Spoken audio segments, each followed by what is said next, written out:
I'm Christian with Vision Interactive here at Dallas Digital Summit 2018 with Tamsen Webster. Thanks so much for being with us. Hello, delighted to be here. Awesome. So you just gave a great keynote. Can you tell us a little bit about it? Sure. Well, it was all about how to find and build the stories of your ideas. So most of the time we have these big ideas. They're behind the things that we're selling and promoting. But all the ideas that we have stories behind them. And so if we can recreate those stories for others, then people are much more likely to act on the things that we want them to. Definitely. So can you tell us about the red thread a bit and just what that means? Sure. The red thread is actually an idiom that's used in Swedish to mean what's the through line, what's the thing that makes things make sense. And as it turns out, we as humans need that kind of connection between the information that we're getting in order for things to make sense to us. So the red thread, I use that name for a method that I developed to help companies pull out those key pieces so they can put messages together that work the way they want them to. Nice, nice. And you used a great analogy about De Beers. Can you tell us about that and how it's still alive today? Absolutely. Well, if we think about what De Beers was trying to do back in the 1940s when they originally introduced their very famous A Diamond is Forever campaign, they wanted people to buy more diamond rings. But you can't just tell people to buy more diamond rings. I mean, you can, but it's not necessarily going to be as successful as possible.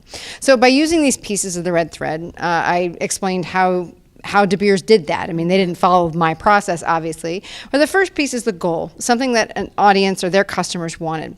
And I describe that in De Beers as the people wanting a symbol of their commitment. And then the next piece is a problem of perspective. For De Beers, that was people thought that the rings mattered, but De Beers wanted people to think the kind of rings mattered. So it wasn't that people were wrong, it's just that De Beers wanted to expand their view. The third piece is a truth, kind of a known fact, an axiom, a provable piece of information that makes that problem impossible to ignore because it puts the goal in jeopardy. So with De Beers, it's pretty easy because it's a diamond is forever. It's a true fact. I mean, engineers argue with me sometimes, but if you believe that and you want to give a symbol of your commitment, it's really hard for you to ignore the kind of ring. And so what they created was a change in thinking or behavior. That's the fourth piece. And that was to see the stone as the symbol, which led to the action of buy diamond rings. Nice. So the guys just can't get away with turquoise anymore. No, they can't. Yeah, I mean, because if you think about it, it was so brilliant because you put that out there. And then once the stone became the symbol, not just the ring, then it became very, very difficult for people to interpret that stone any other way. Yeah, totally. So when we're working with clients, and they maybe don't have their goals set out, how do you help them come up with what their goals should be?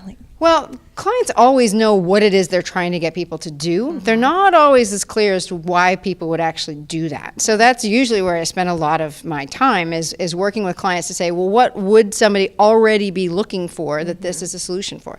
And it usually doesn't include your product or service. It certainly doesn't include your company name most of the time, unless they're pretty far down the sales funnel. They usually are looking for things that help them convert more leads or save money or make more money or not get fired. So you're looking for things that are connected to that. Things that if you said, hey, would you want an answer to this? They would readily say yes.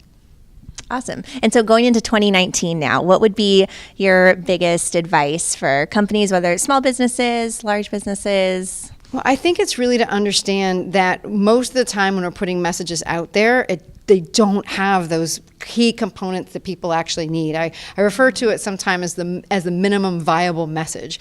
It's like we put minimum viable products out there to test them and see how they work, but we tend to just put out these long form pieces of content or these fully baked ad campaigns without actually making sure that they have these pieces that people must have in order for those messages to make sense. Gotcha. So really thinking it through. Absolutely. And you have a free gift, I heard. Free gift. Yes, if people text to the number 66866, the word red thread all together, and then they can get a worksheet to help them work through these message pieces for themselves. Awesome. Sounds good. And one last bonus question. If you were a superhero, who would you be? So this is kind of an unusual answer to this, but I would be the Dread Pirate Roberts from The Princess Bride. That's a good one. That's a good one. Yeah. Awesome. Well, thanks so much for being with us today. Thanks so much, Christian. Appreciate it.